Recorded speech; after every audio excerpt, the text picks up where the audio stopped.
गंज बसौदा में जिला कलेक्टर के मार्गदर्शन में जनगणना 2027 अंतर्गत एसडीएम श्रीमती अनुभा जैन तथा चार्ज अधिकारी चार्ज तहसील बसौदा एवं त्योंदा अरविंद यादव के निर्देशन में नियुक्त प्रगणकों एवं पर्यवेक्षकों का प्रशिक्षण विगत 15, 16, 17 अप्रैल को शासकीय संजय गांधी महाविद्यालय में आयोजित किया गया।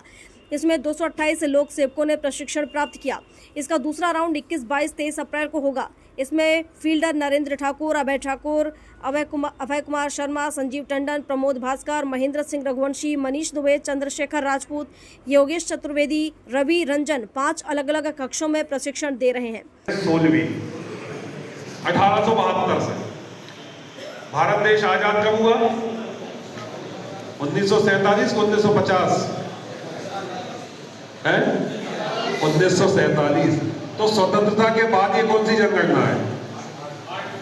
स्वतंत्रता के बाद की 8वीं है और ये 16वीं जनगणना है।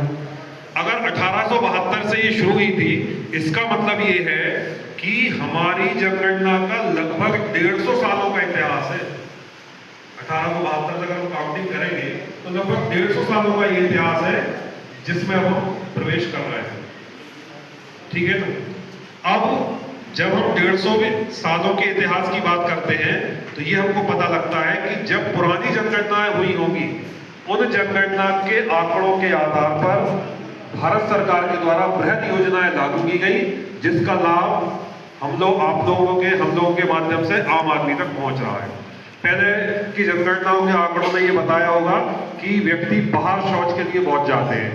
जब बाहर शौच के लिए जाते हैं तो क्या हुआ?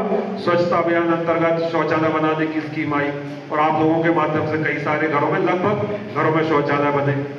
फिर जब ये आंकड़े ऊपर पहुंचे कि हमारे कई जो निवासी भारतीय हैं वो उनके सिर के लिए छत भी नहीं है, मतलब उनको सिर छुपाने के लिए छत नहीं है, तब जाके पहले इंदिरा आवास योजना और बाद में प्रधानमंत्री आवास योजना लागू हुई और कई सारे लोगों को आप लोगों के माध्यम से आवास उपलब्ध कराए गए।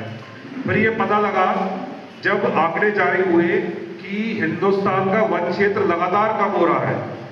वन क्षेत्र लगातार कम हो रहा है। क्यों हो रहा है? बोले लकड़ियां बहुत कट रही है। लकड़ियां क्यों कट रही है? क्योंकि ग्रामीण क्षेत्रों में ईंधन का मुख्य स्रोत केवल लकड़ी है। तो उनको समझ में आया कि अगर लकड़ियों को काटने से बचाना है, जंगल को कम होने से बचाना है, तो लकड़ियों को कटने से बचाना होगा।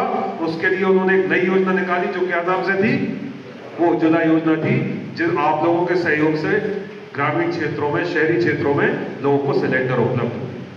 गंज बसौदा से ओम प्रकाश चौरसिया की रिपोर्ट।